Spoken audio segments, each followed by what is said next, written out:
আসসালামু আলাইকুম ওয়া রাহমাতুল্লাহ। দিন ও ধর্মের জ্ঞান এই ইসলামিক চ্যানেলটির পক্ষ থেকে জানাই অভিনন্দন। হাদিসে কুদসিতে এসেছে, ইন্না আউলিয়াই তাহতা কাবাই লা ইয়ারিফুন গায়রি ইল্লা আউলিয়াই। অর্থ, নিশ্চয়ই আমার বন্ধুগণ আমার জুব্বার অন্তরালে অবস্থান করেন, আমি ভিন্ন তাদের পরিচিতি সম্বন্ধে কেহই অবহিত নয়, তবে আমার অন্যান্য আউলিয়াগণ ব্যতীত। এক রূপসীর প্রেমে পড়ে গেলেন এক তরুণ। দারুণ দুর্নিবার প্রেম, প্রচন্ড আসক্তি। তার প্রেমের কথা অবশ্য গোপন না করে তিনি সুন্দরীর কাছে পৌঁছে দিলেন। রূপসী শুধু রূপসী নন, পরম বিদুষীও বটে। তিনি তরুণের প্রেমাসক্তির খবর শুনে এক দাসীকে তার কাছে পাঠালেন। সে তরুণের কাছে জেনে আসবে তিনি তার দেহের কোন অঙ্গটি দেখে এতদূর আকৃষ্ট হলেন। তরুণ সকাশে উপস্থিত হয়ে দাসী সে কথাই জিজ্ঞেস করে। তিনি বললেন, আমি তার অন্য কোনো অঙ্গ দেখিনি, শুধু চোখ দুটি আমার দৃষ্টিগোচর হয়েছে, ওই চোখের আকর্ষণেই আমি প্রেমে বিহ্বল। উত্তর নিয়ে দাসী ফিরে এলো, আর সেই রূপসী তরুণী নিজের সেই অনিন্দ চোখ দুটি উপরে দাসীর হাতে দিয়ে পাঠিয়ে দিলেন তরুণের কাছে। প্রচন্ড শিউরে উঠলেন তরুণ, এও কি সম্ভব? অথচ শুধু সম্ভবই নয়, যার প্রতি তার প্রগাঢ় আসক্তি, তিনি কেমন অবলীলা ক্রমে তার অমূল্য নয়নমণি তাকে উপঢৌকন দিলেন। বিপুল ভাবান্তর সৃষ্টি হলো তার মনে, কিছুতেই যেন শান্তি পাচ্ছেন না। মুহূর্তের মধ্যে পৃথিবী মিথ্যে হয়ে গেল। হায় আসক্তি, মানুষকে তুমি কোথায় নামিয়ে দাও। কাল বিলম্ব না করে তিনি ছুটলেন হযরত হাসান বসরি রহমাতুল্লাহ আলাইহির কাছে। তার কাছে দীক্ষা গ্রহণ করলেন। শুরু হয়ে গেল তার কঠোর জীবন সাধনা।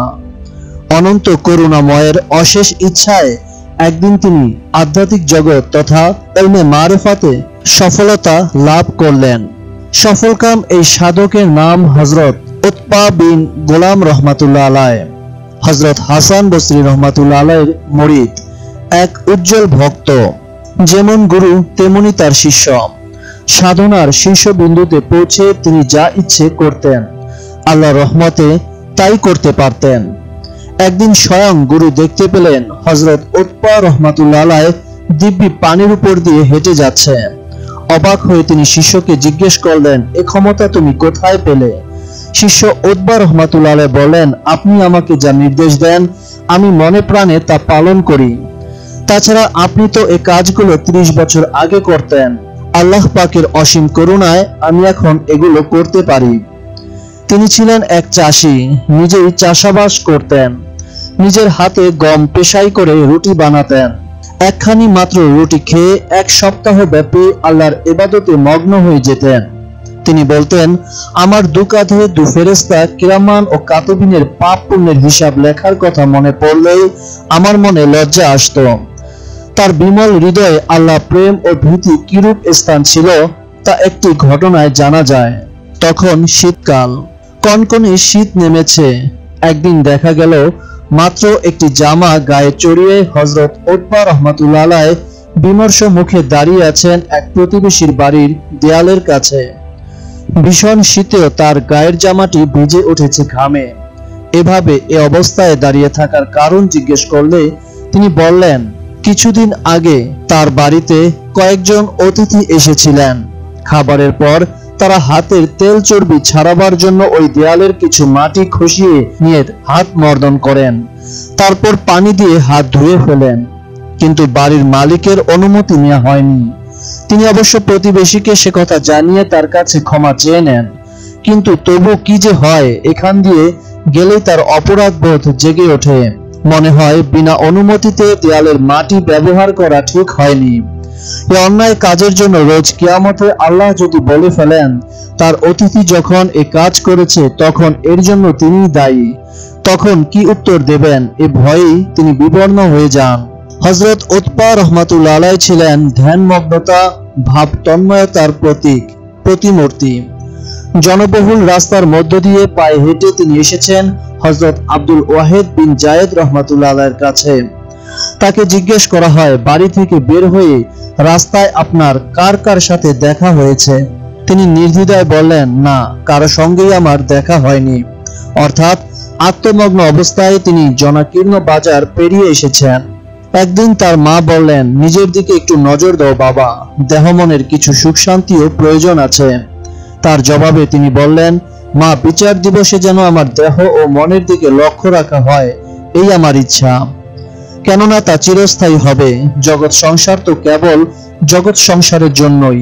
এখানে সাময়িক দুঃখ কষ্ট সহ্য করে যদি অনন্তকালের সুখ শান্তি অর্জন করা যায়, তবে তার চেয়ে আর সৌভাগ্যের কি আছে। খুব সাদাসিধা মানুষ ছিলেন তিনি।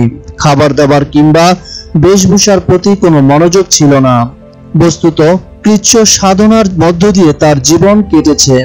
তার আল্লাহ প্রেম ছিল নিষ্কাম।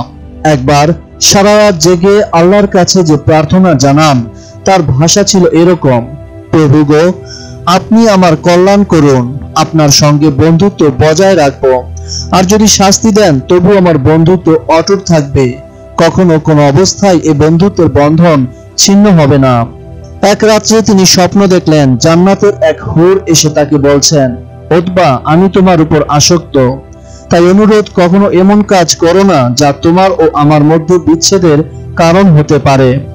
হযরত উতবা রাহমাতুল্লাহ আলাইহি স্পষ্ট ভাষায় উত্তর দিলেন, আমি তো আল্লাহর প্রেমে বিভোর হয়ে দুনিয়া বর্জন করেছি, অতএব আপনার প্রতি কি দৃষ্টি দিতে পারি?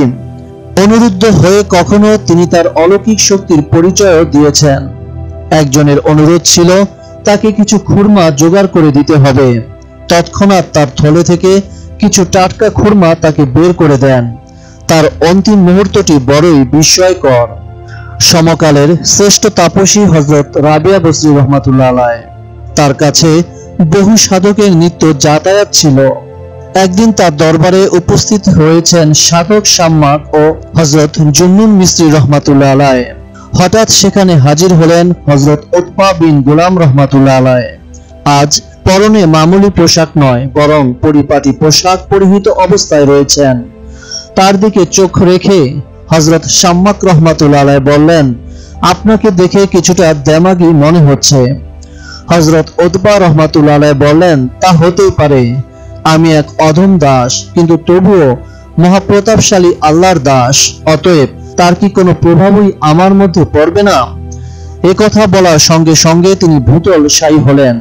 সবাই তার কাছে এসে দেখলেন তিনি তার মহাপ্রতাপশালী প্রতিপালকের কাছে চলে গেছেন। আল্লাহ প্রেমিক, আল্লাহ বন্ধু ও অলি আউলিয়াদের ঘটনা, কথা ও জীবনী শুনতে এই চ্যানেলটি সাবস্ক্রাইব করে পাশে থাকুন। আল্লাহ হাফেজ।